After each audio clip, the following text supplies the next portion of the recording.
पूर्व अतिथि हैं आदरणीय राजेंद्र पाल गौतम जी, आदरणीय किसानों के नेता आदरणीय राकेश टिकैत जी, महमूद प्राचा साहब, सुप्रीम कोर्ट के सीनियर वकील राजकुमार सैनी जी, प्रवीण निखाड़े जी, डॉक्टर MP सिंह जी, ये लोग वो हैं जिनको आमंत्रित किया हम लोगों ने इस कार्यक्रम में बुलाया है। क्योंकि तबीयत बहुत ज्यादा खराब हो गई आदरणीय सत्यपाल मलिक जी की, और वो चूंकि पैदल नहीं चल पाते हैं तो इतना पानी भर गया, मैंने कहा कैसे उनको बुलाऊं, कैसे चढ़ाऊंगा यहाँ, उनका 1 कुंटल वजन है मेरी तरह। तो हमने कहा चलिए अगले कार्यक्रम में आपको बुलाएंगे, तो हमने उनको अगले कार्यक्रम के लिए आमंत्रित कर दिया।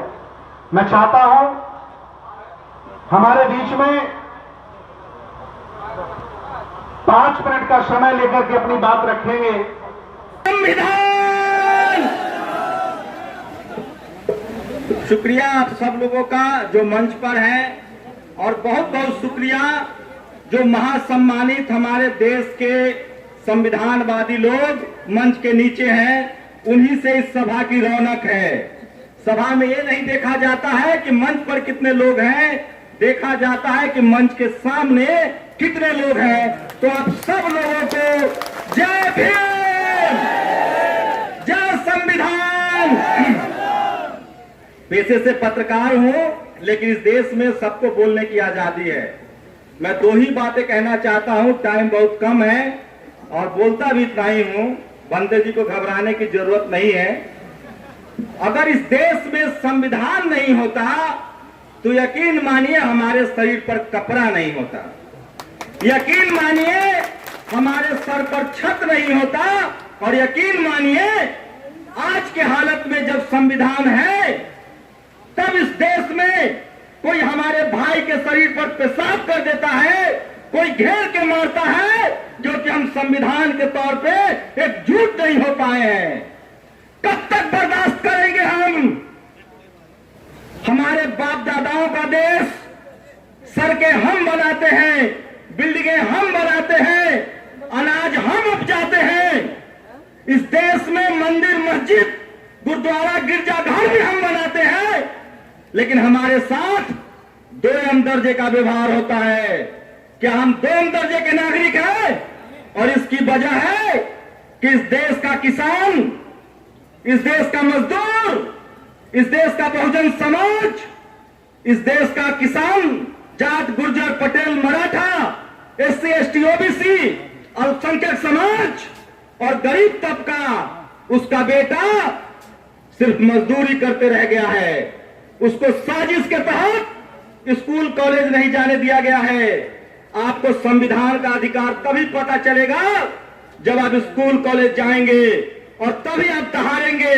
और आप तय कर लीजिए आज, जब तक आप अपने बच्चों को मीडिया, जुडिशियरी मतलब जज नहीं बनाएंगे, कॉलेज यूनिवर्सिटी नहीं भेजेंगे, ब्यूरोक्रेसी में नहीं भेजेंगे, बिजनेसमैन नहीं बनाएंगे, फिल्म में नहीं भेजेंगे, स्पोर्ट्स में नहीं भेजेंगे, तब तक आपका अधिकार छीना जाता रहेगा।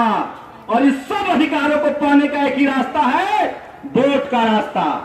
बाबा साहेब ने हम सबको, इस देश में मनुवाद लागू था, मनुस्मृति लागू थी, बाबा साहब ने सबको खत्म करके संविधान लागू किया, और संविधान में सब बराबर है, सबको एक वोट का अधिकार है। उस वोट का इस्तेमाल कीजिए, और जो आपके आने वाली नस्लों के लिए, इस देश के किसानों के लिए, मजदूरों के बच्चों के लिए स्कूल के दरवाजे खोले, नौकरियों के दरवाजे खोले, आपकी जिंदगी बेहतर बनाए, आपके देश की सेना को बेहतर करे, उन्हीं लोगों को चुनिए, तभी इस देश में संविधान लागू होगा। क्योंकि बाबा साहब ने कहा था, किसी देश का संविधान जितना बेहतर हो वो तब तक बेहतर नहीं हो सकता है जब तक उसको चलाने वाले बेहतर न हो। इसलिए संविधान को बेहतर तरीके से चलाने वाले लोगों को भेजिए जो संविधान में भरोसा रखते हैं।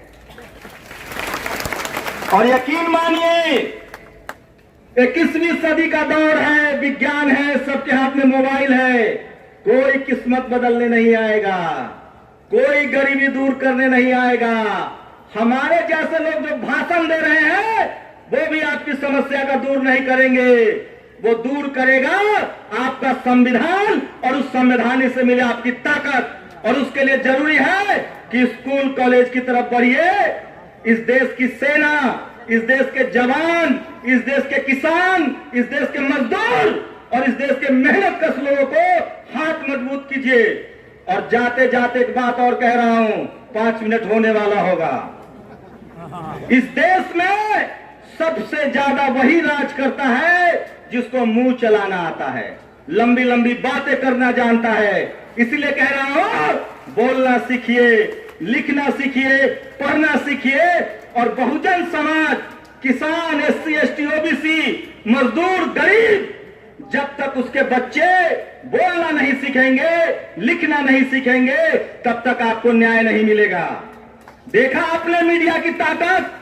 टीवी अखबार नहीं है इस देश के 90% लोगों के पास। किसानों के पास टीवी नहीं है, SC, ST, OBC के पास टीवी अखबार नहीं है। आपके अधिकारी हो, कर्मचारी हो, सब डर सहम के काम करते हैं क्योंकि हम एकजुट नहीं है। संजोग से हमारे पास सोशल मीडिया आया है। आपसे गुजारिश है, सोचिए मध्य प्रदेश के गांव में एक आदिवासी समाज के युवा पर चेहरे पर किसी ने पेशाब किया। आपकी ताकत थी, सोशल मीडिया की ताकत थी कि उसको जेल जाना पड़ा और मुख्यमंत्री को पैर धोना पड़ा। यह ताकत है मीडिया की। इसलिए आपसे गुजारिश है, कोई किस्मत बदलने नहीं आएगा, आपको अपनी किस्मत बदलनी है। संविधान को आत्मसात कीजिए, लिखना, पढ़ना और बोलना शुरू कीजिए। उसी दिन आपकी गरीबी दूर हो जाएगी, आपके सर पर और छत आ जाएगा और आप सम्मान की जिंदगी जीने लगेंगे। मैं संविधान से सहमत हूं और मैं चाहता हूं कि यह देश पूरी तरह से संवैधानिक रूप से चले। और इसके लिए जरूरी है कि जो लोग संविधान मानते हैं, संविधान में आस्था रखते हैं, संविधान में भरोसा रखते हैं, उनको चुनकर भेजिए। और हमारा एकमात्र ग्रंथ है संविधान। जय संविधान। शुक्रिया।